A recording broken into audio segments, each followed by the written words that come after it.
महाराज अकबर को सच बता दिया कि गुलदस्ता टूट चुका है। यह सुनकर राजा आग बबूला हो गए। क्रोध में राजा ने उस सेवक को फांसी की सजा सुना दी। राजा ने कहा, झूठ मैं बर्दाश्त नहीं करता हूँ। जब गुलदस्ता टूट ही गया था तो झूठ बोलने की क्या जरूरत थी। अगले दिन इस घटना के बारे में जब सभा में जिक्र हुआ तो बीरबल ने इस बात का विरोध किया। बीरबल बोले कि झूठ हर व्यक्ति कभी न कभी बोलता ही है। किसी के झूठ बोलने से अगर कुछ बुरा या गलत नहीं होता तो झूठ बोलना गलत नहीं है। बीरबल के मुंह से ऐसे शब्द सुनकर अकबर उसी समय बीरबल पर भड़क गए। उन्होंने सभा में लोगों से पूछा कि कोई ऐसा है यहाँ जिसने झूठ बोला हो। सबने राजा को कहा, नहीं, वो झूठ नहीं बोलते। यह बात सुनते ही राजा ने बीरबल को राज्य से निकल दिया। राज दरबार से निकलने के बाद बीरबल ने ठान ली कि वो इस बात को साबित करके रहेंगे कि हर व्यक्ति अपने जीवन में कभी न कभी झूठ बोलता है। बीरबल के दिमाग में एक तरकीब आई, जिसके बाद बीरबल सीधे सुनार के पास गए। उन्होंने जौहरी से सोने की गेंहू जैसी दिखने वाली बनवाई और उसे लेकर महाराज अकबर की सभा में पहुंच गए। अकबर ने जैसे ही बीरबल को सभा में देखा तो पूछा कि अब तुम यहाँ क्यों आए हो। बीरबल बोले, जहांपनार, आज ऐसा चमत्कार होगा जो किसी ने कभी नहीं देखा होगा। बस आपको मेरी पूरी बात सुननी होगी। राजा अकबर और सभी सभापतियों की जिज्ञासा बढ़ गई और राजा ने बीरबल को अपनी बात कहने की अनुमति दे दी। बीरबल बोले, आज मुझे रास्ते में एक सिद्ध पुरुष के दर्शन हुए। उन्होंने मुझे यह सोने से बनी गेहूं की बाली दी है और कहा कि इसे जिस भी खेत में लगाओगे वहां सोने की फसल उगेगी। अब इसे लगाने के लिए मुझे आपके राज्य में थोड़ी सी जमीन चाहिए। राजा ने कहा, यह तो बहुत अच्छी बात है, चलो हम तुम्हें जमीन दिला देते हैं। अब बीरबल कहने लगे कि मैं चाहता हूं कि पूरा राज दरबार यह चमत्कार देखे। बीरबल की बात मानते हुए पूरा राज दरबार खेत की ओर चल पड़ा। खेत में पहुंचकर बीरबल ने कहा, इस सोने से बनी गेहूं की बाली से फसल तभी उगेगी जब इसे ऐसा व्यक्ति लगाएगा जिसने जीवन में कभी झूठ न बोला हो। बीरबल की बात सुनकर सभी राजदरबारी खामोश हो गए और कोई भी गेहूं की बाली लगाने के लिए तैयार नहीं हुआ। राजा अकबर बोले कि क्या राजदरबार में कोई ऐसा व्यक्ति नहीं है जिसने अपने जीवन में कभी झूठ न बोला हो। सभी खामोश थे। बीरबल बोले, जहांपनाह, अब आप ही इस बाली को खेत में रोप दीजिए। बीरबल की बात सुनकर महाराज का सिर झुक गया। उन्होंने कहा, बचपन में मैंने भी कई झूठ बोले हैं, तो मैं इसे कैसे लगा सकता हूँ। इतना कहते ही बादशाह अकबर को यह बात समझ आ गई कि बीरबल सही कह रहे थे कि इस दुनिया में कभी न कभी सभी झूठ बोलते हैं। इस बात का एहसास होते ही अकबर उस सेवक की फांसी की सजा रोक देते हैं। सीख, बिना सोचे समझे किसी को बड़ा दंड नहीं चाहिए। हर काम को सोच विचार कर ही किया जाना चाहिए। साथ ही एक छोटे से झूठ की वजह से किसी व्यक्ति का आकलन भी नहीं किया जाना चाहिए, क्योंकि कुछ परिस्थितियां ऐसी होती है कि लोग झूठ बोल देते हैं। यह भी पढ़े। अकबर के महल में कई कीमती सजावट की वस्तुएं थीं, लेकिन एक गुलदस्ते से अकबर को खास लगाव था। इस गुलदस्ते को अकबर हमेशा अपनी पलंग के पास रखवाते थे। एक दिन अचानक महाराज अकबर का कमरा साफ करते हुए उनके सेवक से वह गुलदस्ता टूट गया। सेवक ने घबराकर उस गुलदस्ते को जोड़ने की बहुत कोशिश की, लेकिन नाकाम रहा। हारकर उसने टूटा गुलदस्ता कूड़ेदान में फेंक दिया और दुआ करने लगा कि राजा को इस बारे में कुछ पता न चले। कुछ देर बाद महाराज अकबर जब महल लौटे तो उन्होंने देखा कि उनका प्रिय गुलदस्ता अपनी जगह पर नहीं है। राजा ने सेवक से उस गुलदस्ते के बारे में पूछा तो सेवक डर के मारे कांपने लगा। सेवक को जल्दी में कोई अच्छा बहाना नहीं सूझा तो उसने कहा कि महाराज, उस गुलदस्ते को मैं अपने घर ले गया हूँ ताकि अच्छे से साफ कर सकूं। यह सुनते ही अकबर बोले, मुझे तुरंत वो गुलदस्ता लाकर दो। अब सेवक के बच बचने का कोई रास्ता नहीं था। सेवक ने महाराज अकबर को सच बता दिया कि वो गुलदस्ता टूट चुका है। यह सुनकर राजा आग बबूला हो गए। क्रोध में राजा ने उस सेवक को फांसी की सजा सुना दी। राजा ने कहा, झूठ मैं बर्दाश्त नहीं करता हूँ। जब गुलदस्ता टूट ही गया था तो झूठ बोलने की क्या जरूरत थी। अगले दिन इस घटना के बारे में जब सभा में जिक्र हुआ तो बीरबल ने इस बात का विरोध किया। बीरबल बोले कि झूठ हर व्यक्ति कभी न कभी बोलता ही है। किसी के झूठ बोलने से अगर कुछ बुरा या गलत नहीं होता तो झूठ बोलना गलत नहीं है। बीरबल के मुंह से ऐसे शब्द सुनकर अकबर उसी समय बीरबल पर भड़क गए।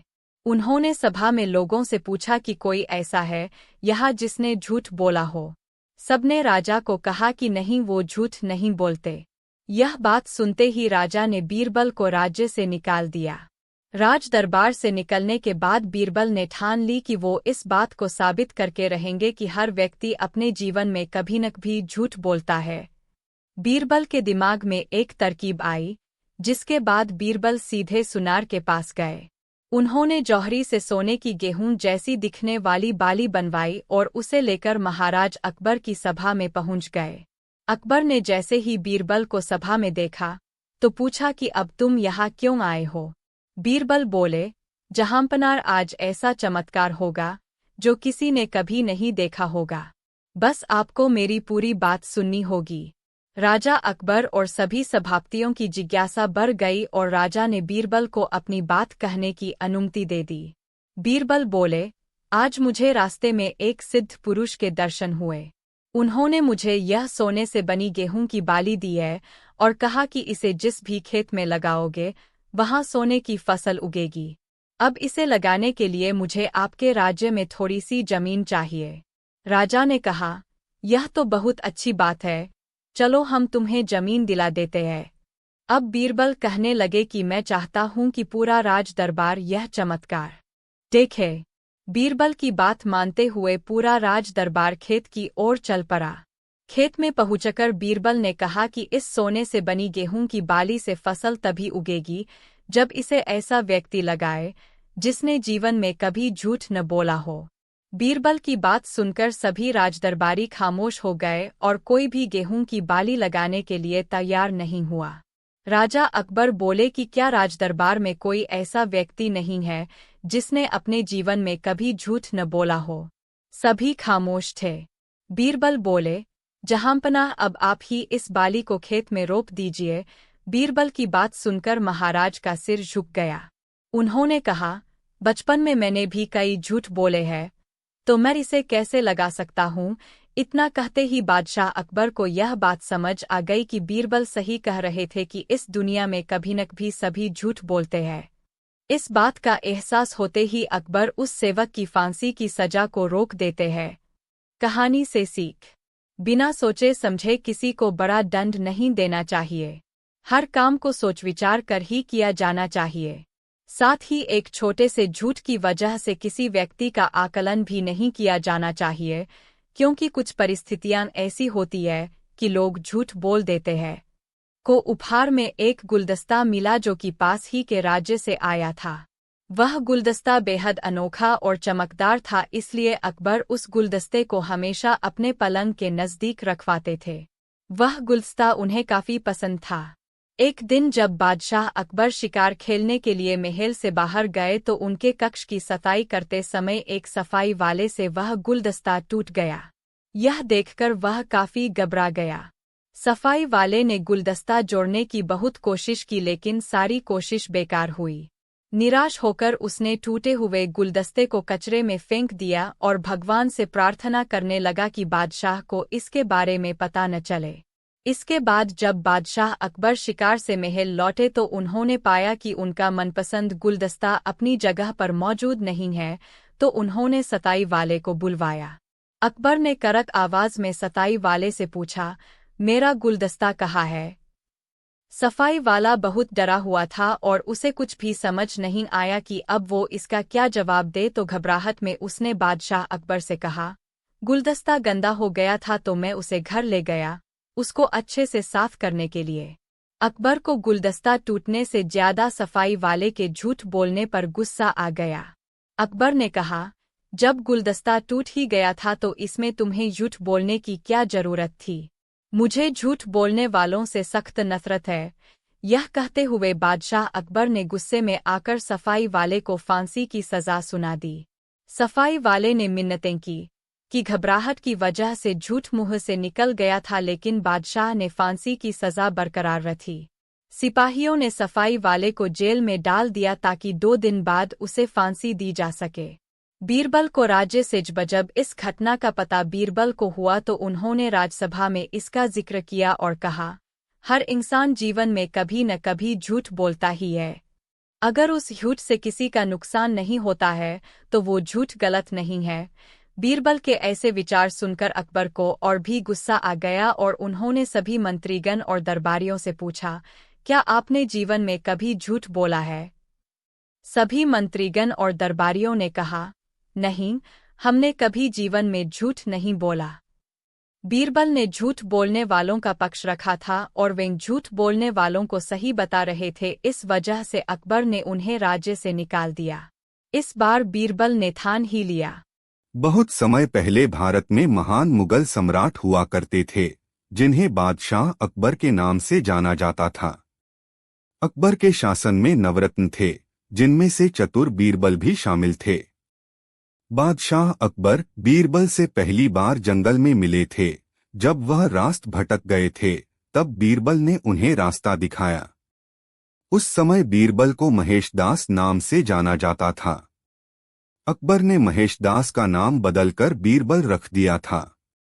साथ ही बीरबल को विशेष सलाहकार के तौर पर अपने दरबार में नियुक्त किया था, क्योंकि बीरबल अधिक बुद्धिमान थे। वह अपने ज्ञान और चतुराई से हर सवाल और उलझन का हल निकाल दिया करते थे। बीरबल बेहद कम समय में महाराजा अकबर के चहेते सलाहकार बन गए थे। इस बात से उनके सभा के अन्य मंत्री और महामंत्री बीरबल से जला करते थे। यह जलन उनके साले मानसिंह को भी थी। इसलिए एक दिन मानसिंह ने बीरबल की परीक्षा लेनी चाहिए। उन्होंने बीरबल से 3 सवाल पूछने चाहे। महाराज अकबर ने भी बीरबल की परीक्षा लेने की अनुमति दे दी। आसमान में कितने तारे हैं? मानसिंह का पहला सवाल था कि यह पहला सवाल था। यह सवाल सुनकर बीरबल से जलने वाले अन्य दरबारियों को खुशी होने लगी। महाराजा अकबर भी सोचने लगे कि क्या बीरबल इसका जवाब दे पाएंगे। बीरबल ने मुस्कुराते हुए कहा, इसका जवाब तो बहुत ही आसान है, और दरबार में एक भेड़ को लाकर कहा, जितने इस भेड़ में बाल हैं, उतने ही आसमान में तारे हैं। अगर मानसिंह जी को अभी भी संदेह है तो भेड़ के बाल और आसमान के तारे गिनकर तुलना कर सकते हैं। बीरबल की चतुराई देखकर बादशाह अकबर मुस्कुराए और कहा, क्यों मानसिंह जी, आप गिनकर तुलना करना चाहते हैं? धरती का केंद्र कहाँ है? कि एक वक्त की बात है, बादशाह अकबर अपने दरबारियों के साथ दरबार में मौजूद थे। तभी उनके मन में एक बात आती है। बादशाह बोलते हैं कि मेरे आसपास हमेशा बुद्धिमान लोग रहते हैं और मैं उनके बीच रहकर बोर हो गया हूँ। मैंने फैसला किया है कि मुझे कुछ मूर्ख व्यक्तियों से मिलना चाहिए। अकबर बीरबल से कहते हैं, तुमने हमेशा हमारी मदद अपने ज्ञान और चतुराई से की है। हम चाहते हैं कि इस बार भी तुम ऐसा ही कुछ करो और हमारे लिए 6 मूर्ख व्यक्ति ढूंढ कर लेकर आओ। बीरबल जी जहां पनाह, मैं आपके लिए 6 मूर्ख व्यक्ति जरूर ढूंढ कर लाऊंगा। अकबर, हम आपको 6 मूर्ख व्यक्ति ढूंढने के लिए 30 दिन का समय देते हैं। बीरबल, जहां पनाह, मुझे इतने अधिक समय की आवश्यकता नहीं पड़ेगी। अकबर, ठीक है, अगर तुम उससे पहले ही मूर्ख व्यक्ति ले आ सकते हो तो यह अच्छी बात है। इसके बाद बीरबल मूर्ख व्यक्तियों की तलाश में निकल पड़ता है। बीरबल रास्ते में पूरा समय इसी सोच में था कि उसे वो मूर्ख लोग कहाँ मिलेंगे। तभी उसे गधे पर बैठा एक आदमी दिखाई देता है, जो सिर पर घास की गठरी रखे हुए था। बीरबल ने तुरंत घोड़ा रोका और उससे उसकी पहचान पूछने लगा। बीरबल, कौन हो तुम और ऐसे गधे पर बैठकर और घास अपने सिर पर लेकर क्यों जा रहे हो? व्यक्ति, मैं रामू हूँ और मेरा गधा कमजोर व थका हुआ है, इसलिए गधे का बोझ कम करने के लिए मैंने घास की गठरी अपने सिर पर रखी है। यह सुनकर बीरबल सोचता है कि मुझे पहला मूर्ख व्यक्ति मिल गया। फिर बीरबल उससे कहता है कि तुम जानवरों के बारे में इतना सोचते हो, इसलिए मैं तुम्हें बादशाह अकबर से इनाम दिलवाऊंगा। यह कहकर बीरबल उस व्यक्ति को अपने साथ चलने के लिए कहता है। इनाम की बात सुनकर रामू बीरबल के साथ हो लेता है। बीरबल और रामू कुछ दूर चले ही थे कि बीरबल को दो व्यक्ति आपस में लड़ाई करते हुए दिखाई दिए। बीरबल उन दोनों व्यक्तियों को लड़ने से रोकता है और उनसे पूछता है कि तुम दोनों कौन हो और किस बात के लिए लड़ रहे हो। पहला व्यक्ति, जनाब मेरा नाम चंगू है। दूसरा व्यक्ति, और मेरा मंगू है।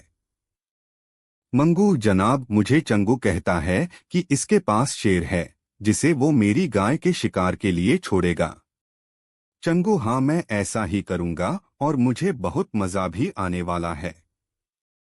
बीरबल, कहाँ है तुम लोगों की गाय और शेर? मंगू, जनाब जब भगवान हमें वरदान देने आएंगे तो मैं उनसे गाय मांगूंगा और चंगू शेर मांगेगा जिसे यह मेरी गाय पर छोड़ने की बात कर रहा है।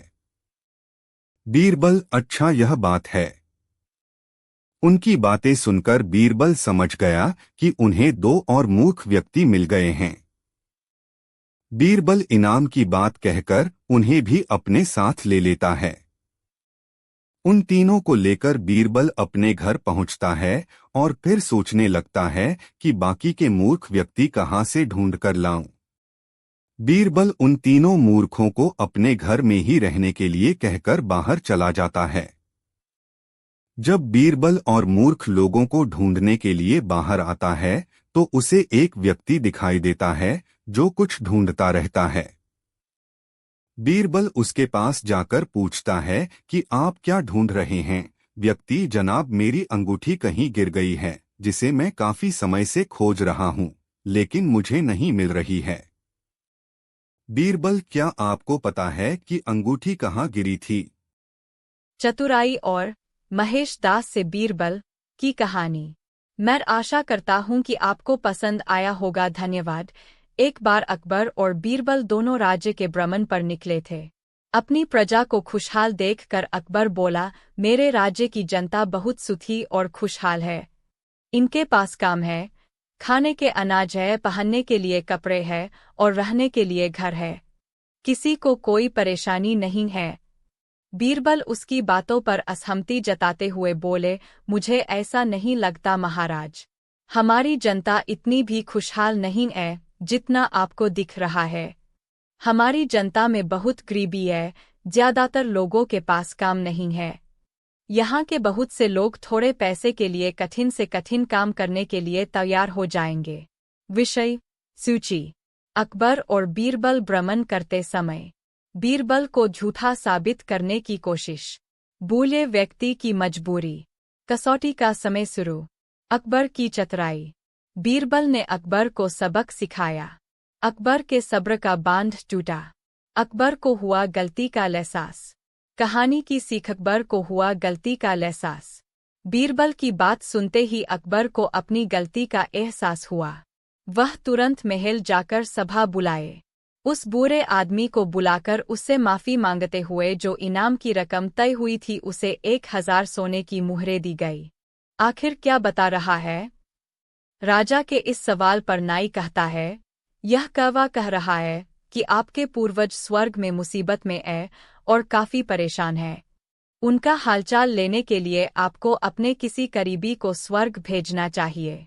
नाई की यह बात सुनकर राजा अकबर और भी हैरान हो जाते हैं।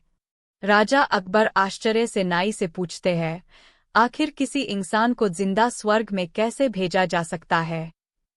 राजा के इस सवाल पर नाई जवाब देता है, महाराज मेरी नज़र में एक पुरोहित है जो इस काम को अंजाम दे सकता है। बस आप इस काम के लिए अपने किसी करीबी को स्वर्ग जाने के लिए राजी कर लीजिए। नाई के इस आश्वासन पर राजा अकबर तैयार हो जाते हैं और दरबार में अपने सभी करीबी दरबारियों को बुलाते हैं। राजा के आदेश पर सभी करीबी दरबारी राजा अकबर के सामने हाजिर हो जाते हैं। सभी दरबारी राजा से अचानक बुलाने की वजह पूछते हैं। इस पर राजा उन्हें नाई के साथ हुई सारी बात सुनाते हैं। राजा की बात सुनकर सभी दरबारी एक मत में बीरबल का नाम आगे रखते हैं।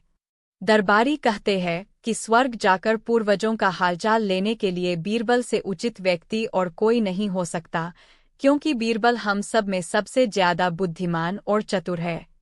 इसलिए स्वर्ग में आपके पूर्वजों का हालचाल लेकर वह उनकी परेशानी का हल आसानी से निकाल सकता है। राजा अकबर दरबारियों की इस सलाह को मानते हुए बीरबल को स्वर्ग भेजने की तैयारी कर लेते हैं।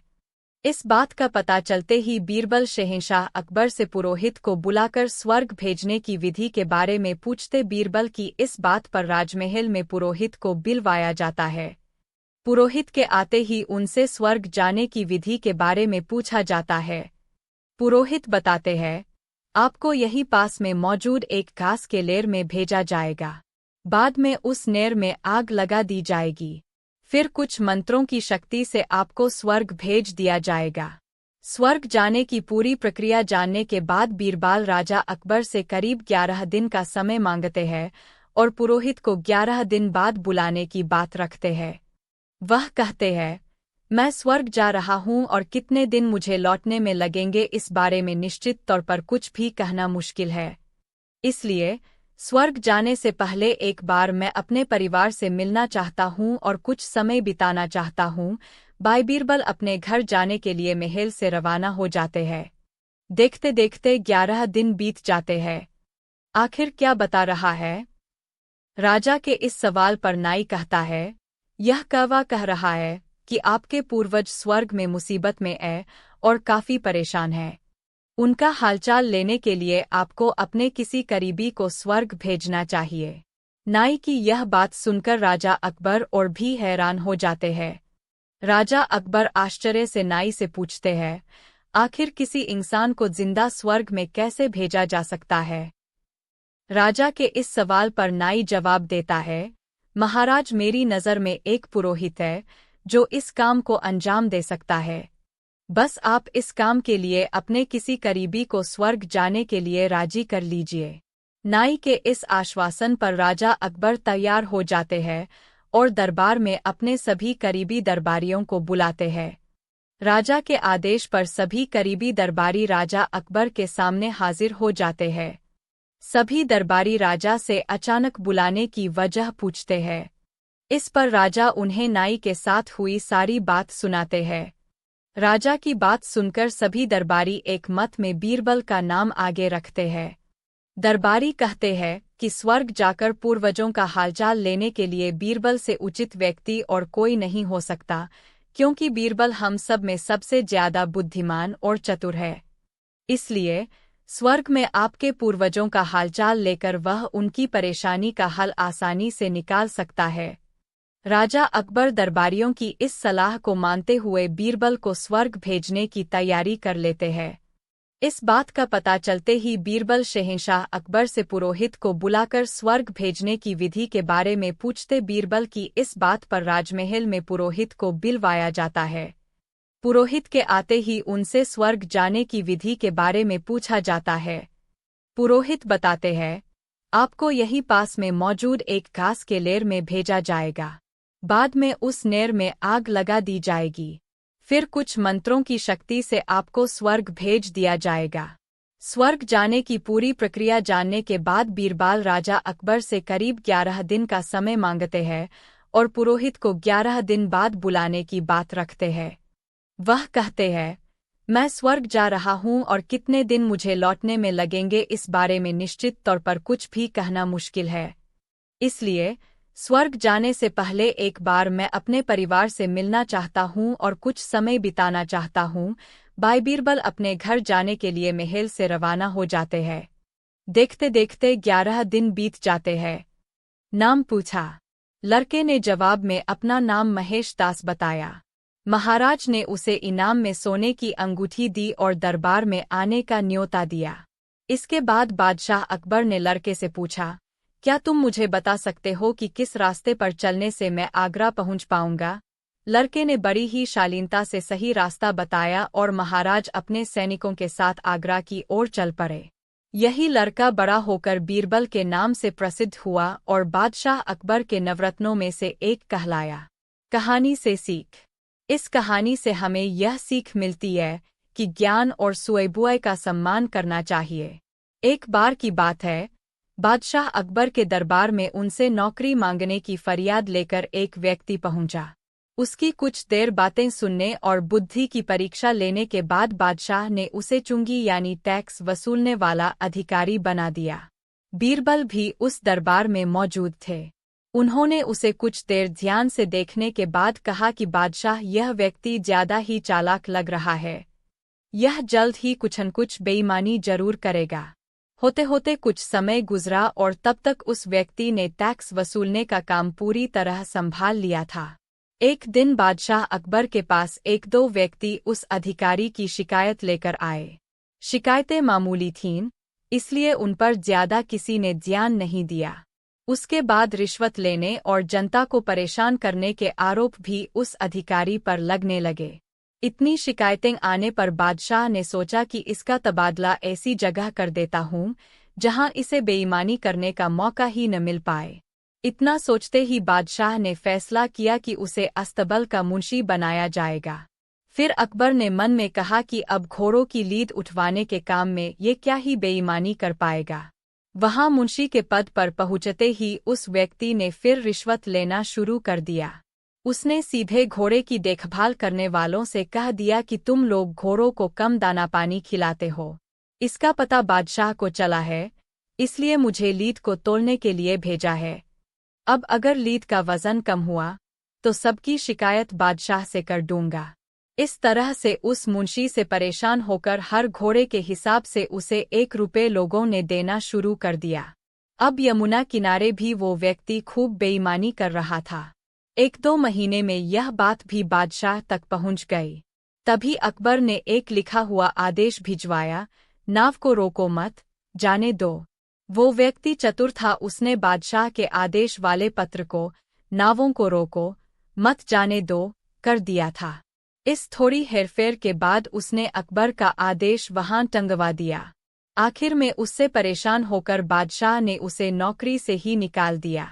तभी बादशाह को बीरबल की बात याद आ गई कि ये आदमी बेईमानी जरूर करेगा।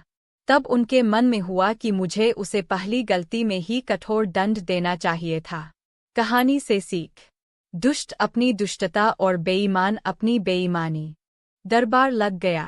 दरबार में अकबर और बेगम सहित सभी काम करने वाले हाजिर थे, लेकिन बीरबल दरबार में नहीं था।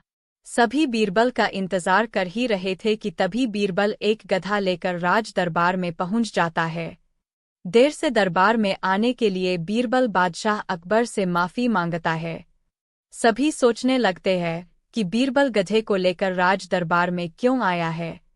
फिर बीरबल बताता है कि यह गधा उसका दोस्त है और उसके पास जादुई शक्ति है। यह शाही हार चुराने वाले का नाम बता सकता है।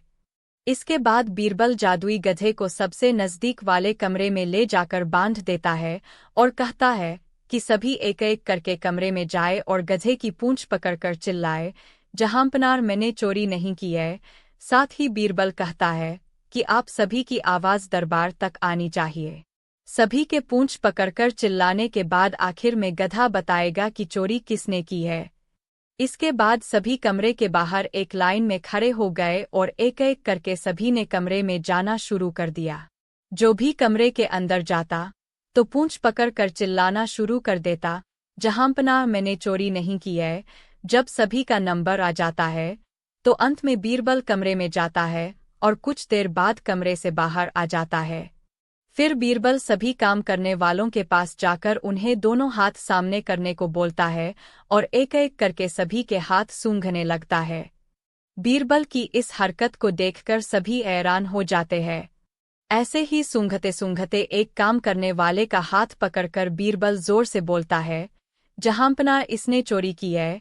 ये सुनकर अकबर बीरबल से कहते हैं, तुम इतने यकीन के साथ कैसे कह सकते हो कि चोरी इस सेवक ने ही की है? क्या तुम्हें जादुई गधे ने इसका नाम बताया है? तब बीरबल बोलता है, जहांपनाह यह गधा जादुई नहीं है। यह बाकी गधों की तरह साधारण ही है। बस मैंने इस गधे की पूंछ पर एक खास तरह का इत्र लगाया है। सभी सेवकों ने गधे की पूंछ को पकड़ा, बस इस चोर को छोड़कर। इसलिए इसके हाथ से इत्र की खुशबू नहीं आ रही है। फिर चोर को पकड़ लिया गया और उससे चोरी के सभी सामान के साथ ही बेगम का हार भी बरामद कर लिया गया। बीरबल की इस अक्लमंदी की सभी ने सराहना की और बेगम ने खुश होकर बादशाह अकबर से उसे उपहार भी दिलवाया। कहानी से सीख। इस कहानी से यह सीख मिलती है कि बुरे काम को कितना भी छुपाने की कोशिश करो, एक दिन सबको पता चल ही जाता है। इसलिए बुरे काम नहीं करने चाहिए। एक बार राजा अकबर अपने दरबार में किसी खास विषय पर चर्चा कर रहे थे। उस विषय पर उन्होंने राज दरबार में मौजूद सभी लोगों से उनकी राय मांगी। ऐसे में दरबार में उपस्थित सभी मंत्रीगणों ने अपनी अपनी बुद्धि के हिसाब से जवाब दिया। राजा यह देखकर बहुत हैरान हुए कि सभी का जवाब एक दूसरे से बिल्कुल अलग था। इस पर राजा अकबर ने बीरबल से ऐसा होने के पीछे की वजह पूछी और सवाल किया, आखिर सबकी सोच एक जैसी क्यों नहीं होती? राजा के सवाल पर बीरबल मुस्कुराया और कहा, महाराज, बेशक लोगों की सोच एक दूसरे से कई मामलों में अलग होती है, मगर कुछ खास विषयों पर सबकी सोच एक जैसी ही होती है। बीरबल की इस बात के साथ दरबार की कार्यवाही समाप्त होती है और सभी अपना अपना काम करने के लिए चले जाते हैं। उसी शाम राजा अकबर बीरबल के साथ अपने बाग में टहलने जाते हैं। तब वो दोबारा वही सवाल दोहराते हैं, बीरबल, मैंने तुमसे पूछा था कि सबकी सोच एक जैसी क्यों नहीं होती? इस सवाल का जवाब दो मुझे। इसी के साथ एक बार फिर अकबर और बीरबल के बीच इस मुद्दे को लेकर बहस छिड़ जाती है। जब लाख कोशिशों के बावजूद राजा अकबर को बीरबल की बात नहीं समझ आती, तो वह अपनी बात को समझाने के लिए एक युक्ति निकालता है। बीरबल कहता है, महाराज, मैं आपको साबित कर दूंगा कि कुछ मामलों में सबकी सोच एक जैसी ही होती है। बस आप एक फरमान जारी कर दीजिए। फरमान यह होगा कि आने वाली अमावस्या की रात को सभी अपने अपने घर से एक लोटा दूध लाकर आपके बाग में बने सूखे कुएं में डालेंगे और इस फरमान को न मानने वाले को सख्त से सख्त सजा दी जाएगी। वैसे तो राजा अकबर को बीरबल की यह बात मूर्खता वाली लगती है, लेकिन वह बीरबल के कहे अनुसार शाही फरमान जारी करवा देते हैं। राजा के आदेश से सिपाही पूरे राज्य में घूम घूम कर इस फरमान के बारे में सभी को बताते हैं। राजा के इस फरमान को सुनते ही सभी में इस बात को लेकर चर्चा होने लगी कि सूखे कुएं में दूध डालना एक मूर्खतापूर्ण कार्य है। फिर भी राजा का फरमान था, तो मानना सभी को था। सभी अमावस्या की रात का इंतजार करने लगे। देखते देखते अमावस्या की रात भी आ गई और सभी अपने अपने घर से एक एक भरा लोटा लेकर कुएं के पास जमा हो जाते हैं। बारी बारी सभी कुएं में लोटा पलट कर अपने अपने घर की ओर चले जाते हैं। यह सारा नजारा राजा अकबर और बीरबल छिपकर देख रहे होते हैं। जब सभी अपना लोटा कुएं में पलट कर चले जाते हैं, तो बीरबल राजा अकबर को कुएं के नजदीक ले जाते हैं और कहते हैं, महाराज देखिए, क्या आपके फरमान से कुआं दूध से भर गया? बीरबल की बात पर राजा अकबर कुएं में झांक कर देखते हैं कि कुआं ऊपर तक पानी से भरा हुआ है। यह देखकर उन्हें बहुत आश्चर्य होता है और वे नाराज भी होते हैं। राजा अकबर बीरबल से कहते हैं, मैंने तो कुएं में दूध डालने का फरमान जारी किया था, फिर कुआं दूध की जगह पानी से क्यों भरा गया? राजा के इस सवाल पर बीरबल मुस्कुराते हुए कहता है, महाराज, कुएं में दूध डालना सभी को व्यर्थ लगा, इसलिए सभी ने दूध की जगह कुएं में पानी डाला। उन सभी ने यह भी सोचा कि अमावस्या की रात घना अंधेरा होता है। अब इतने अंधेरे में सभी को सिर्फ लोटा ही दिखेगा, न कि लोटे में दूध है या पानी। बीरबल बोला, महाराज, इस बात से स्पष्ट होता है कि कुछ मामलों में सभी की सोच एक जैसी होती है। अब राजा अकबर को बीरबल की बात अच्छे से समझ आ गई थी। कहानी से सीख। इस कहानी से यही सीख मिलती है कि एक जैसी व्यक्तिगत स्थिति होने पर सभी की सोच एक जैसी हो जाती है। यह कहानी बादशाह अकबर के जमाने की है। एक बार एक व्यापारी अपने किसी काम से कुछ दिनों के लिए प्रदेश से दूर गया हुआ था। जब वह अपना काम खत्म करके घर पहुंचा, तो देखता है कि उसकी पूरी तिजोरी खाली है। उसकी मेहनत की सारी कमाई चोरी हो चुकी है। व्यापारी घबरा गया और उसने अपने घर के सारे नौकरों को बुलाया। व्यापारी के घर में कुल 5 नौकर थे। व्यापारी की एक आवाज पर सारे नौकर उसके सामने आकर खड़े हो गए। व्यापारी ने उनसे पूछा, तुम लोगों के होते हुए घर में इतनी बड़ी चोरी कैसे हो गई? जब चोर आकर मेरी पूरी तिजोरी साफ कर गया, उस समय कहाँ थे सब के सब? एक नौकर ने जवाब दिया, हमें नहीं पता ये चोरी कब हुई मालिक। हम सो रहे थे। उसकी यह बात सुनकर व्यापारी गुस्से से आग बबूला हो उठा और बोला, मुझे तो लगता है कि तुम 5 में से किसी एक ने ही चोरी की है। तुम्हारा हिसाब अब बादशाह अकबर ही करेंगे। यह कहता हुआ वो महल की ओर चल पड़ा। बादशाह अकबर अपने दरबार में बैठकर जनता की समस्या सुन रहे थे कि तभी व्यापारी वहां पहुंच गया। व्यापारी ने कहा, न्याय हुजूर, न्याय, मेरी समस्या को दूर करें। बादशाह ने पूछा, क्या हुआ? कौन हो तुम और क्या है तुम्हारी समस्या? व्यापारी बोला, मैं आप ही के राज्य में रहने वाला एक व्यापारी हूँ, महाराज। एक जरूरी काम से कुछ दिनों के लिए प्रदेश से बाहर गया था। जब वापस आया तो मेरी सारी तिजोरी लुट चुकी थी। मैं बर्बाद हो गया। हुजूर, मेरी मदद करें। यह सुनकर बादशाह ने व्यापारी से कुछ सवाल पूछे, जैसे कितना सामान चोरी हुआ, क्या उसे किसी पर शक है आदि। सवालों के जवाब मिलने के बाद अकबर ने व्यापारी का मामला बीरबल को सौंप दिया और कहा कि असली चोर को पकड़ने में बीरबल उसकी मदद करेंगे। अगले दिन बीरबल व्यापारी के घर पहुंचे। उन्होंने सभी नौकरों को बुलाया और उनसे पूछा कि चोरी की रात वो सभी कहाँ थे। सभी ने कहा कि वो व्यापारी के घर में ही रहते हैं और उस रात भी व्यापारी के घर में ही सो रहे थे। बीरबल ने उनकी बात मान ली और कहा, आप सभी को परेशान होने की जरूरत नहीं है। मेरे हाथ में ये 5 जादुई लकड़ियां हैं। मैं आप सभी को एक एक लकड़ी दूंगा। जो भी चोर होगा, उसकी लकड़ी आज रात 2 इंच लंबी हो जाएगी और चोर पकड़ा जाएगा। हम सभी कल यहीं मिलेंगे। यह कह बीरबल ने सबसे हाथ में एक एक लकड़ी पकड़ाई और वहां से चले गए। दिन ढल गया। अगले दिन बीरबल फिर से व्यापारी के घर पहुंचे और उन्होंने सभी नौकरों को अपनी अपनी लकड़ी के साथ बुलाया।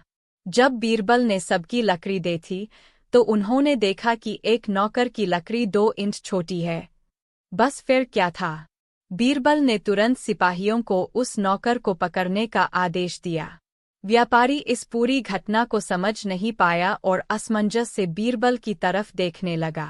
बीरबल ने व्यापारी को समझाया कि कोई लकड़ी जादुई नहीं थी, लेकिन चोर को इस बात का डर था कि उसकी लकड़ी 2 इंच बड़ी हो जाएगी और इस डर से उसने अपनी लकड़ी को 2 इंच काट दिया और वह पकड़ा गया। व्यापारी बीरबल की चतुराई से बहुत प्रभावित हुआ और उसका धन्यवाद किया। कहानी से सीख। बच्चों, बीरबल ने चोर को पकड़ा। कहानी से हमें यह सीख मिलती है कि गलत काम चाहे जितना भी चतुराई से किया जाए, लेकिन वो सभी की नज़रों में आ जाता है और उसका अंजाम हमेशा बुरा ही होता है। बीरबल की सुअबुआ और हाजिर जवाबी से बादशाह अकबर बहुत रहते थे। बीरबल किसी भी समस्या का हल चुटकियों में निकाल देते थे। एक दिन बीरबल की चतुराई से खुश होकर बादशाह अकबर ने उन्हें इनाम देने की घोषणा कर दी। काफी समय बीत गया और बादशाह इस घोषणा के बारे में भूल गए। उधर बीरबल इनाम के इंतजार में कब से बैठे थे।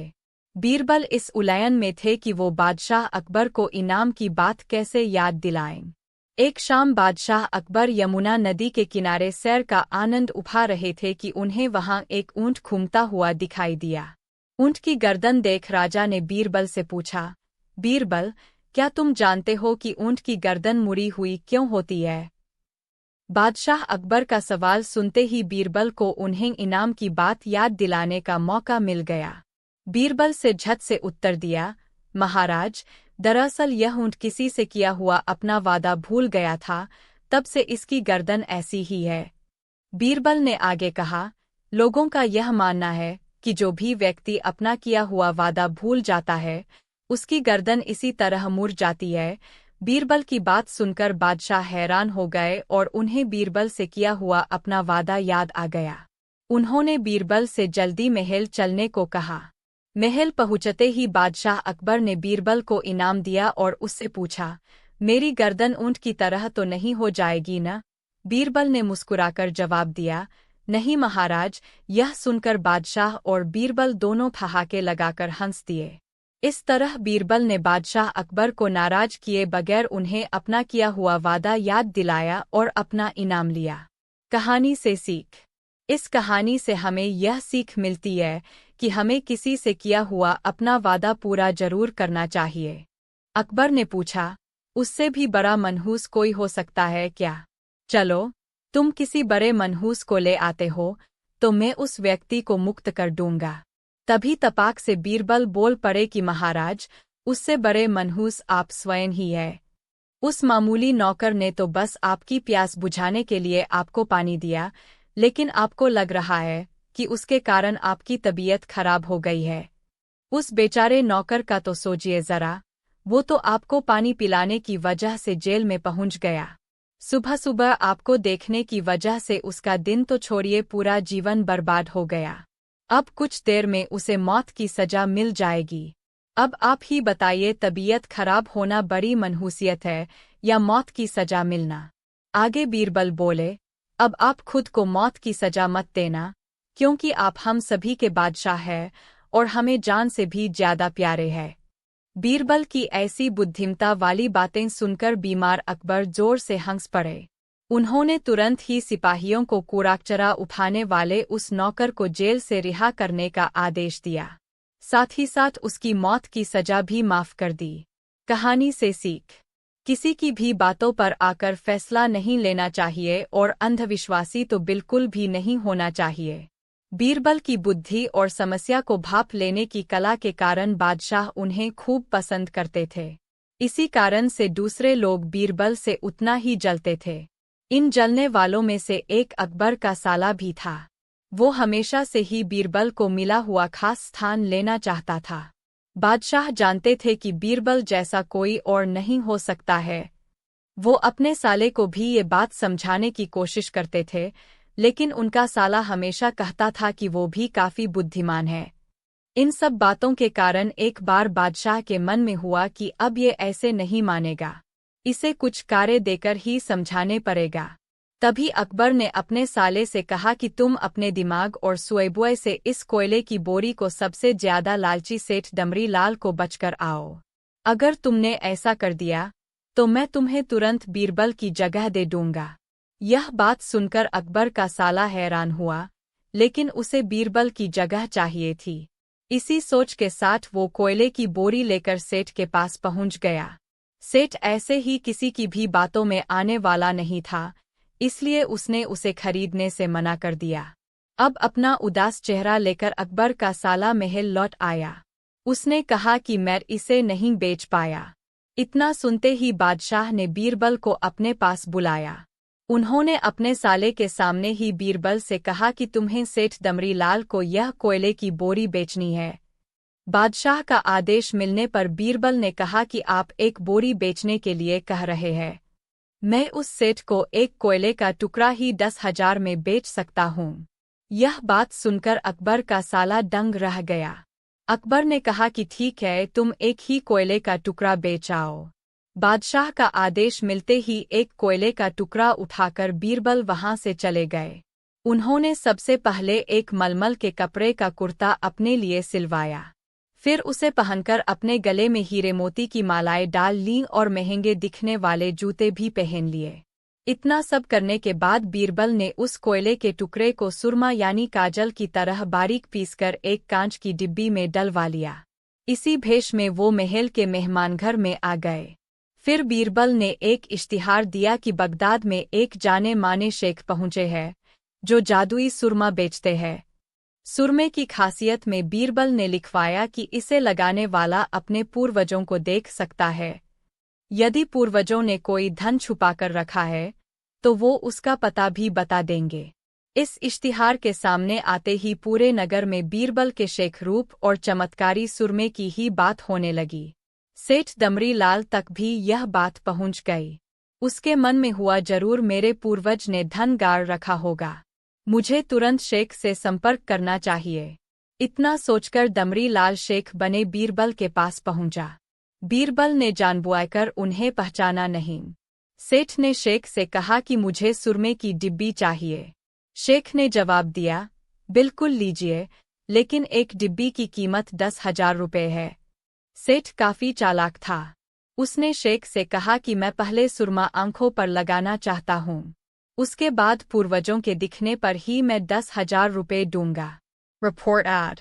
शेख बने बीरबल ने कहा कि ठीक है, आपको ऐसा करने की इजाजत है।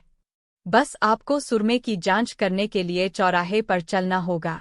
चमत्कारी सुरमे का करिश्मा देखने के लिए वहां लोगों की भीड़ लग गई। तब बीरबल बने शेख जोर जोर से कहने लगे कि इस चमत्कारी सुरमे को सेठ जी लगाएंगे। अगर ये सेठ अपने माता पिता की ही औलाद है, तो इन्हें सुरमा लगाते ही तुरंत पूर्वज नजर आ जाएंगे। पूर्वज नहीं दिखे तो मतलब यह होगा कि वो अपने माता पिता की औलाद नहीं है। असली औलादों को ही यह सुरमा लगाने पर अपने पूर्वज नजर आते हैं। Reported. यह सब कहने के बाद शेख ने सेठ के आंखों पर सुरमा लगा दिया और कहा कि आंखें बंद कर लो। सेठ ने आंखें बंद तो की लेकिन उन्हें कोई भी नहीं दिखा। अब सेठ के मन में हुआ कि मैंने कह दिया कि मुझे कोई नहीं दिखा तो भारी अपमान हो जाएगा। इज्जत को बनाए रखने के लिए सेठ ने आंख खोली और कहा कि हाँ, मुझे अपने पूर्वज दिख गए। इसके बाद गुस्से में लाल सेठ ने बीरबल के हाथ में 10,000 रुपये थमा दिए। अब खुश होते हुए बीरबल महल चले गए। उन्होंने कहा कि लीजिए बादशाह, एक कोयले के 10,000 रुपये, और सारा किस्सा सुना दिया। यह देखते ही बादशाह का साला मुंह बनाकर महल से चला गया।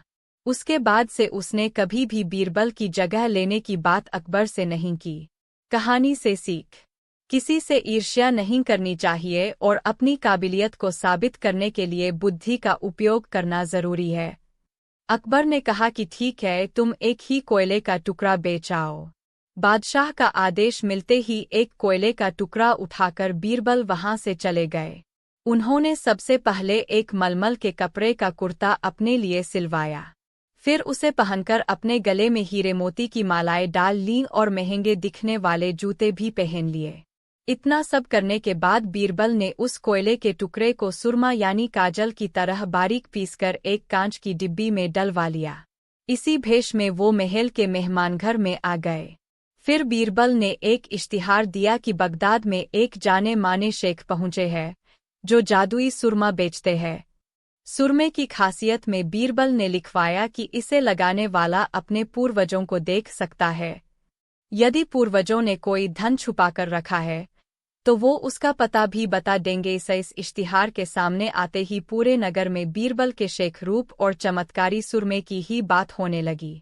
सेठ दमरी लाल तक भी यह बात पहुंच गई। उसके मन में हुआ, जरूर मेरे पूर्वज ने धन गाड़ रखा होगा, मुझे तुरंत शेख से संपर्क करना चाहिए।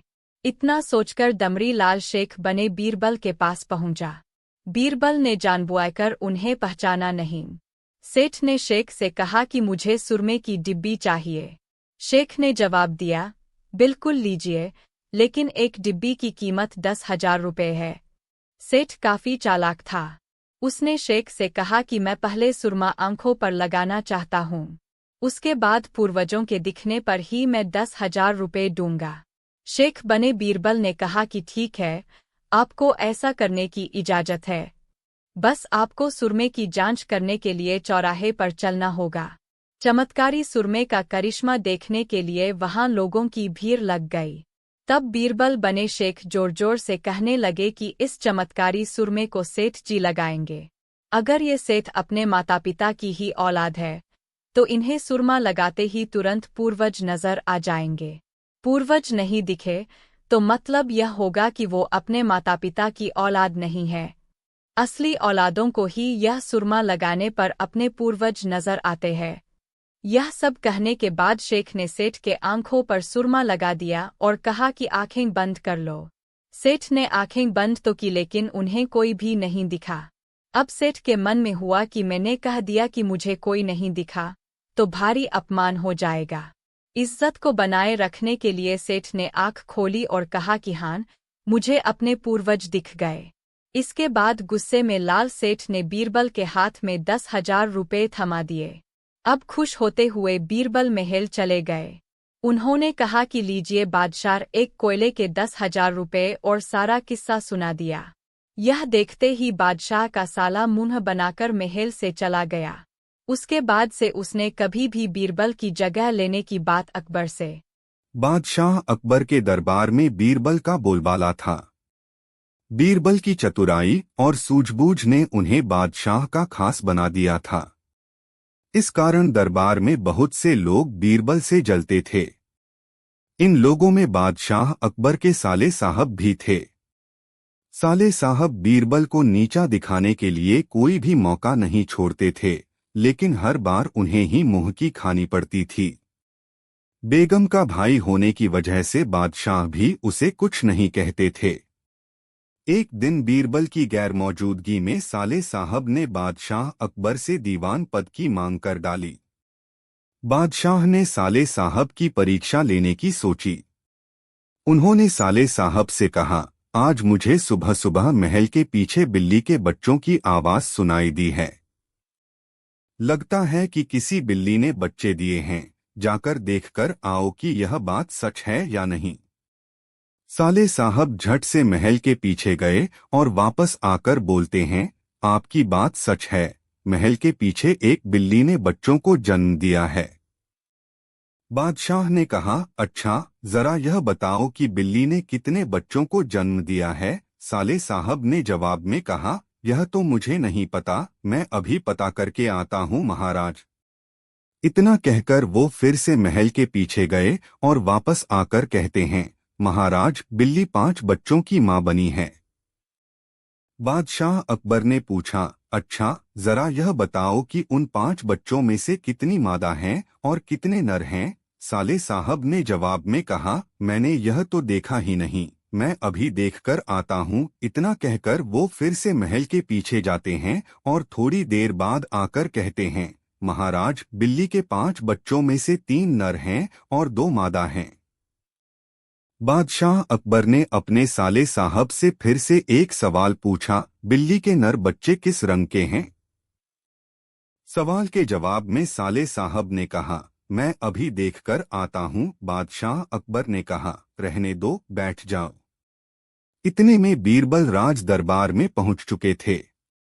बादशाह ने बीरबल से कहा, बीरबल, महल के पीछे बिल्ली ने बच्चों को जन्म दिया है, जरा देखकर आओ कि क्या यह बात सही है। बीरबल ने कहा, मैं अभी देखकर आता हूँ महाराज। ऐसा कहकर वह महल के पीछे देखने के लिए चले गए। वापस लौटकर बीरबल ने बादशाह अकबर को बताया, महाराज, बिल्ली ने बच्चों को जन्म दिया है। बादशाह ने बीरबल से पूछा, बिल्ली कितने बच्चों की मां बनी है। बीरबल ने तुरंत जवाब दिया, महाराज, 5 बच्चों की। बादशाह ने फिर से सवाल किया, बिल्ली के बच्चों में से कितनी मादा हैं और कितने नर हैं। बीरबल ने तुरंत जवाब दिया, महाराज, 3 नर और 2 मादा। बादशाह अकबर ने एक बार फिर से बीरबल से सवाल किया, बिल्ली के नर बच्चे किस रंग के हैं। बीरबल ने तुरंत जवाब दिया, महाराज, 2 नर बच्चों का रंग काला और एक का बादामी है। अब महाराज ने पास बैठे अपने साले साहब की तरफ देखा और पूछा, तुम्हारा इस बारे में क्या कहना। साले साहब शर्मिंदगी से सिर झुकाए बैठे रहे और कुछ न कह सके। कहानी से सीख। इस कहानी से हमें यह सीख मिलती है कि हमें किसी की सफलता से जलना नहीं चाहिए। चतुराई और बुद्धि के सही इस्तेमाल के लिए बीरबल के किस्से खूब मशहूर हैं। बादशाह अकबर के ऊपर आई मुसीबतों को बीरबल हमेशा चुटकियों में सुलझा देते थे। सिर्फ असल जिंदगी की परेशानी ही नहीं, बल्कि बादशाह के सपनों की गुत्थियों का जवाब भी बीरबल के पास होता था। ऐसा ही एक किस्सा है बादशाह के अजीब सपने का। आइए आपको सुनाते हैं पूरी कहानी।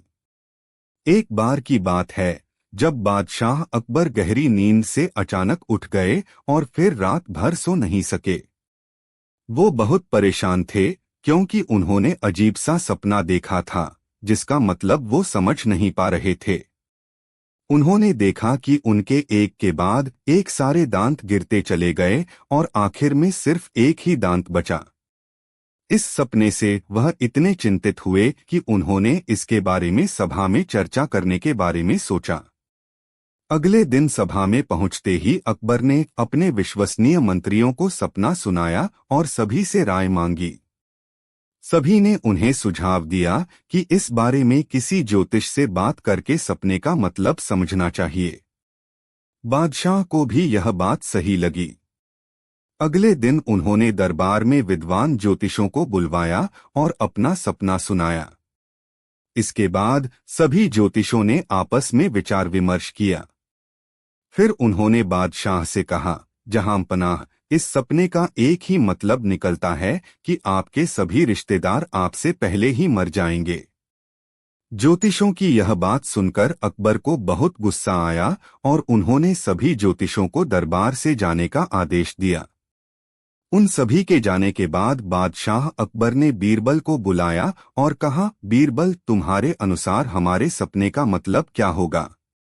बीरबल ने कहा, हुजूर, मेरे हिसाब से आपके सपने का मतलब यह था कि आपके सभी रिश्तेदारों में से आपकी उम्र सबसे ज्यादा होगी और आप उन सभी से ज्यादा समय तक जीते रहेंगे। इस बात को सुनकर बादशाह अकबर बहुत खुश हो गए।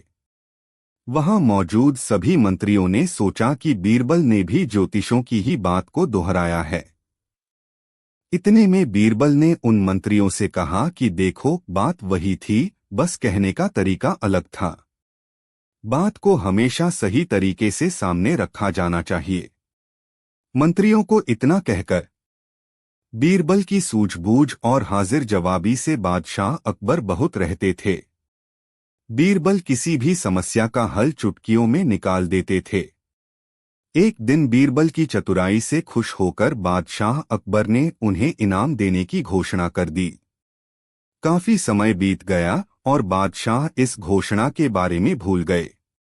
उधर बीरबल इनाम के इंतजार में कब से बैठे थे। बीरबल इस उलझन में थे कि वो बादशाह अकबर को इनाम की बात कैसे याद दिलाएं। एक शाम बादशाह अकबर यमुना नदी के किनारे सैर का आनंद उठा रहे थे कि उन्हें वहां एक ऊंट घूमता हुआ दिखाई दिया। ऊंट की गर्दन देख राजा ने बीरबल से पूछा, बीरबल, क्या तुम जानते हो कि ऊंट की गर्दन मुड़ी हुई क्यों होती है? बादशाह अकबर का सवाल सुनते ही बीरबल को उन्हें इनाम की बात याद दिलाने का मौका मिल गया।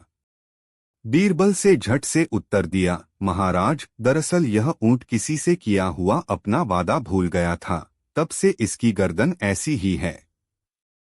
बीरबल ने आगे कहा, लोगों का यह मानना है कि जो भी व्यक्ति अपना किया हुआ वादा भूल जाता है, उसकी गर्दन इसी तरह मुड़ जाती है। बीरबल की बात सुनकर बादशाह हैरान हो गए और उन्हें बीरबल से किया हुआ अपना वादा याद आ गया। उन्होंने बीरबल से जल्दी महल चलने को कहा। महल पहुंचते ही बादशाह अकबर ने बीरबल को इनाम दिया और उससे पूछा, मेरी गर्दन ऊंट की तरह तो नहीं हो जाएगी न? बीरबल ने मुस्कुराकर जवाब दिया, नहीं महाराज। यह सुनकर बादशाह और बीरबल दोनों ठहाके लगाकर हंस दिए। इस तरह बीरबल ने बादशाह अकबर को नाराज किए बगैर उन्हें अपना किया हुआ वादा याद दिलाया और अपना इनाम लिया। कहानी से सीख। इस कहानी से हमें यह सीख मिलती है कि हमें किसी से किया हुआ अपना वादा पूरा जरूर करना चाहिए। एक बार की बात है, बीरबल को दरबार आने में देरी हो गई। राजा अकबर बेसब्री से बीरबल का इंतजार कर रहे थे। जैसे ही बीरबल दरबार में पहुंचे, अकबर ने उनसे देरी का कारण पूछा। बीरबल कहने लगे कि आज जब वह घर से निकल रहे थे तो उनके छोटे छोटे बच्चों ने उन्हें रोक दिया और कहीं न जाने की जिद करने लगे। किसी तरह बच्चों को समझा बुझाकर निकलने में ही देरी हो गई। राजा को बीरबल की इन बातों पर बिल्कुल यकीन नहीं हुआ। उन्होंने सोचा कि बीरबल देर से आने का झूठा बहाना कर रहे हैं। उन्होंने बीरबल को कहा कि बच्चों को मनाना इतना भी कठिन काम नहीं है। अगर वे ना माने तो थोड़ा डांट पटकर उन्हें शांत किया जा सकता है। वहीं बीरबल इस बात से परिचित थे कि बच्चों के मासूम सवालों और जिद को पूरा कर पाना बेहद मुश्किल होता है। जब अकबर इस बात से संतुष्ट न हुए तो बीरबल को एक उपाय सूझा। उन्होंने राजा के सामने एक शर्त रखी। उन्होंने कहा कि वह इस बात को सिद्ध कर सकते हैं कि छोटे बच्चों को समझाना बहुत मुश्किल होता है, लेकिन इसके लिए उन्हें एक छोटे बच्चे के जैसे व्यवहार करना होगा व राजा को उन्हें समझाना होगा। राजा इस शर्त के लिए तैयार हो गए। अगले ही पल बीरबल एक बच्चे के जैसे चिल्लाने और रोने लगे। राजा ने उन्हें मनाने के लिए उन्हें अपनी गोद में उठा लिया। बीरबल गोद में बैठकर राजा की लंबी मूंछों से खेलने लगे। कभी वे बच्चों की तरह मुंह बिगाड़ते तो कभी मूंछों को खींचने लगते। अभी तक राजा को कोई आपत्ति नहीं हो रही थी। जब बीरबल मूंछों से खेलकर थक गए तो गन्ना खाने की जिद करने लगे। राजा ने बच्चा बने बीरबल के लिए गन्ना लाने का आदेश दिया। जब गन्ना लाया गया तो बीरबल ने नई जिद पकड़ ली कि उन्हें छिला हुआ गन्ना चाहिए।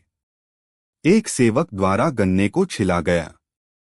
अब बीरबल जोर जोर से चीखने लगे कि उन्हें गन्ना छोटे छोटे टुकड़ों में कटा हुआ ही चाहिए। उनकी जिद को पूरा करने के लिए गन्ने को छोटे छोटे टुकड़ों में काटा गया। जब राजा ने इन टुकड़ों को बीरबल को खाने के लिए दिया तो बीरबल ने उन टुकड़ों को जमीन पर फेंक दिया। राजा को यह देखकर बहुत गुस्सा आया। उन्होंने गुस्से से बीरबल से पूछा, तुमने गन्ने को नीचे क्यों फेंका? चुपचाप से इसे खा लो। डांट सुनकर बीरबल अब और भी जोर से रोने व चीखने लगे। अकबर ने प्यार से पूछा, कहो बीरबल, तुम क्यों रो रहे हो? बीरबल ने जवाब दिया, मुझे अब छोटा नहीं एक बड़ा गन्ना चाहिए। अकबर ने उन्हें एक बड़ा गन्ना लाकर दिया, लेकिन बीरबल ने उस बड़े गन्ने को हाथ तक न नहीं लगाया। अब राजा अकबर का गुस्सा बढ़ रहा था। उन्होंने बीरबल से कहा कि तुम्हारी जिद के अनुसार तुम्हें बड़ा गन्ना लाकर दिया गया है, तुम इसे न खाकर रो क्यों रहे हो? बीरबल ने जवाब दिया, मुझे इन्हीं छोटे छोटे टुकड़ों को जोड़कर एक बड़ा गन्ना खाना है। राजा ने बीरबल की इस जिद को सुनकर अपना सिर पकड़ लिया और अपनी जगह जाकर बैठ गए। उन्हें परेशान देखकर बीरबल ने बच्चा बनने का नाटक खत्म किया और राजा के समक्ष गए। उन्होंने राजा से पूछा, क्या अब आप इस बात से सहमत हैं कि बच्चों को समझाना यकीनन एक मुश्किल काम है? राजा ने हाँ में सिर हिलाया और बीरबल को देख मुस्कुराने लगे। कहानी से सीख। इस कहानी से हमें यह जानने को मिलता है कि बच्चे बहुत मासूम होते हैं। अक्सर हम उनके नादान सवालों का जवाब नहीं दे पाते हैं, लेकिन फिर भी उन्हें प्यार से समझाकर व अनेक उदाहरण देकर उनकी जिद व जिज्ञासा को शांत किया जा सकता है। कहानी बादशाह अकबर के जमाने की है। एक बार एक व्यापारी अपने किसी काम से कुछ दिनों के लिए प्रदेश से दूर गया हुआ था। जब वह अपना काम खत्म करके घर पहुंचा तो देखता है कि उसकी पूरी तिजोरी खाली है। उसकी मेहनत की सारी कमाई चोरी हो चुकी है। व्यापारी घबरा गया और उसने अपने घर के सारे नौकरों को बुलाया। व्यापारी के घर में कुल 5 नौकर थे। व्यापारी की एक आवाज पर सारे नौकर उसके सामने आकर खड़े हो गए। व्यापारी ने उनसे पूछा, तुम लोगों के होते हुए घर में इतनी बड़ी चोरी कैसे हो गई? जब चोर आकर मेरी पूरी तिजोरी साफ कर गया, उस समय कहाँ थे सब के सब? एक नौकर ने जवाब दिया, हमें नहीं पता ये चोरी कब हुई मालिक, हम सो रहे थे। उसकी यह बात सुनकर व्यापारी गुस्से से आग बबूला हो उठा और बोला, मुझे तो लगता है कि तुम 5 में से किसी एक ने ही चोरी की है। तुम्हारा हिसाब अब बादशाह अकबर ही करेंगे। यह कहता हुआ वो महल की ओर चल पड़ा। बादशाह अकबर अपने दरबार में बैठकर जनता की समस्या सुन रहे थे कि तभी व्यापारी वहां पहुंच गया। व्यापारी ने कहा, न्याय हुजूर, न्याय, मेरी समस्या को दूर करें। बादशाह ने पूछा, क्या हुआ? कौन हो तुम और क्या है तुम्हारी समस्या? व्यापारी बोला, मैं आप ही के राज्य में रहने वाला एक व्यापारी हूँ महाराज। एक जरूरी काम से कुछ दिनों लिए प्रदेश से बाहर गया था। जब वापस आया तो मेरी सारी तिजोरी लुट चुकी थी। मैं बर्बाद हो गया, हुजूर, मेरी मदद करें। यह सुनकर बादशाह ने व्यापारी से कुछ सवाल पूछे, जैसे कितना सामान चोरी हुआ, क्या उसे किसी पर शक है आदि। सवालों के जवाब मिलने के बाद अकबर ने व्यापारी का मामला बीरबल को सौंप दिया और कहा कि असली चोर को पकड़ने में बीरबल उसकी मदद करेंगे। अगले दिन बीरबल व्यापारी के घर पहुंचे। उन्होंने सभी नौकरों को बुलाया और उनसे पूछा कि चोरी की रात वो सभी कहाँ थे। सभी ने कहा कि वो व्यापारी के घर में ही रहते हैं और उस रात भी व्यापारी के घर में ही सो रहे थे। बीरबल ने उनकी बात मान ली और कहा, आप सभी को परेशान होने की जरूरत नहीं है। मेरे हाथ में ये 5 जादुई लकड़ियां हैं। मैं आप सभी को एक एक